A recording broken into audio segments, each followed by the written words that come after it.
love that smell.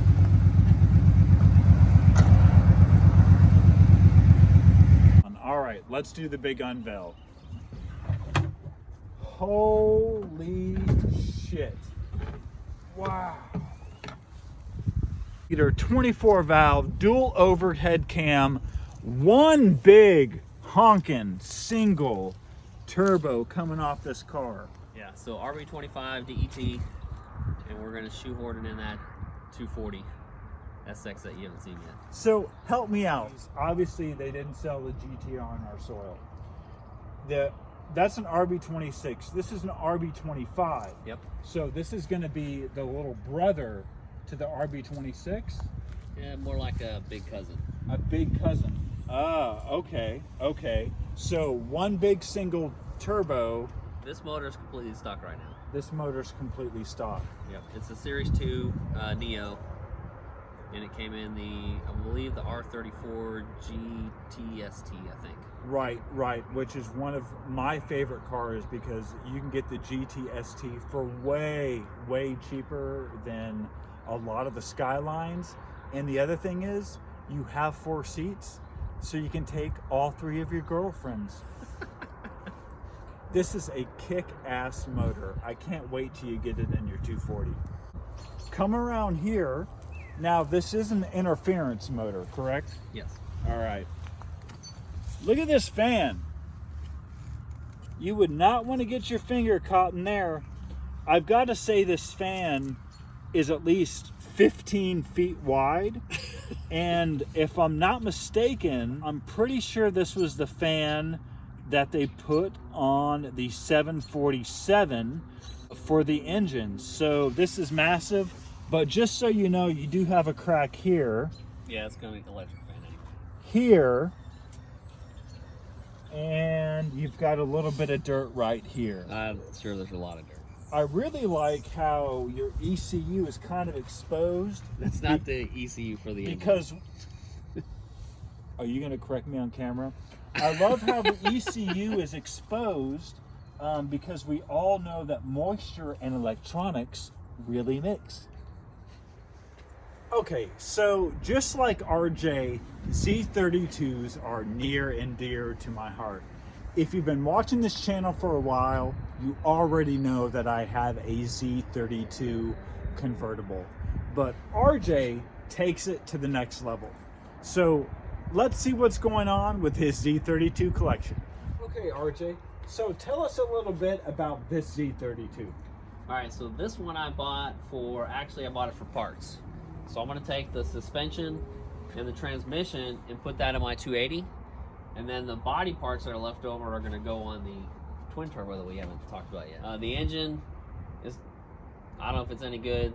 The whole wiring harness is a spaghetti mess. You really gotta see this. This is probably the worst wiring I've ever seen. Well, the guy said it runs when I bought it. It looks like the purple one connects to this one, and the blue one connects to this one, and I'm not for sure where this green one goes. I really think you're selling yourself short here. I think if you just sat down, applied yourself, that you could really figure this out. I could. You're absolutely right. I could. But is it worth it? I don't think so. I don't know. Back in the day when I was fishing with my grandpa, he would call this a rat's nest. I don't see any rats. It is a nest, but like I said, I really think you're selling yourself short there. If you just want to yank this out, and I'll take it with me, and I'll have it fixed in a few hours. All right. I'll do it. Remember, if you like the content of this channel, go ahead and give us a sub. It's free. It doesn't cost anything. And while you're at it, go ahead and drop a comment that you subscribed. And remember, we have our big Nissan board giveaway coming up. So when you subscribe, go ahead and type a comment, "I subscribed, board," to be entered for this contest. All right, so we have another Z32 here in pristine ultra red. I mean, this color is gorgeous. It doesn't even need any buffing or waxing. It is just perfect the way it is. Now, what you're going to notice is that on the 1990 cars, you did not have your hamburger logo. So what do I mean by hamburger logo? You had your Nissan, and you have the circle going around it, often called the hamburger logo. Can we bring the camera in here?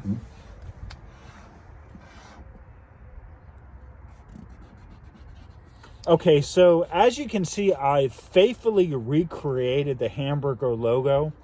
But if you buy a car from the 90s and he goes, yeah, it's a 90 or it's an 89, and there's a hamburger logo on the front of it, hopefully it doesn't look like this.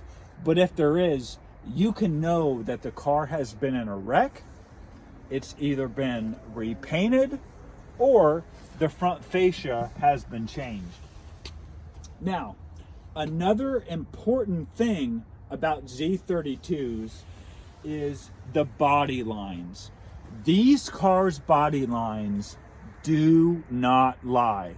They do not lie like your ex-wife. They do not lie like your ex-girlfriend. And what do I mean by that? You see these body gaps? I can run my finger all the way around, and you can see that the body gap never widens or decreases. So this is really important for when you're buying a Z32. Kurt Winters pro tip: if you're going to buy a Z, make sure you run your fingers along the body lines to look for any inordinate gaps or oddities, because this means the car has been wrecked. Why don't you go ahead and tell me a little bit about this car and your plans for it? All right, so this is a Z32 that I'm gonna keep forever, probably. It's mostly stock. It's in pretty decent shape, except for some of the rust that it brought down with it from Virginia. The interior's in really good shape. Your wheels are impeccable. I wouldn't say that. And you've got the rear on the front and the front on the rear. I take back what I said. I'm very, very sorry. I'm going to shut down the channel. Keep going. Interior is in really good shape for what it is. Okay, so we have cloth seats. Remember, all 1989s and 1990s only came with cloth seats. It's all there. The dash isn't perfect like the other one, but it's in really good shape. I'll have to pull this out so you can see it. And if we get the camera to zoom in on the steering wheel, again, that is one of the most desirable steering wheels. People will actually take their airbag steering wheel and remove it. Airbags? Who gives a shit?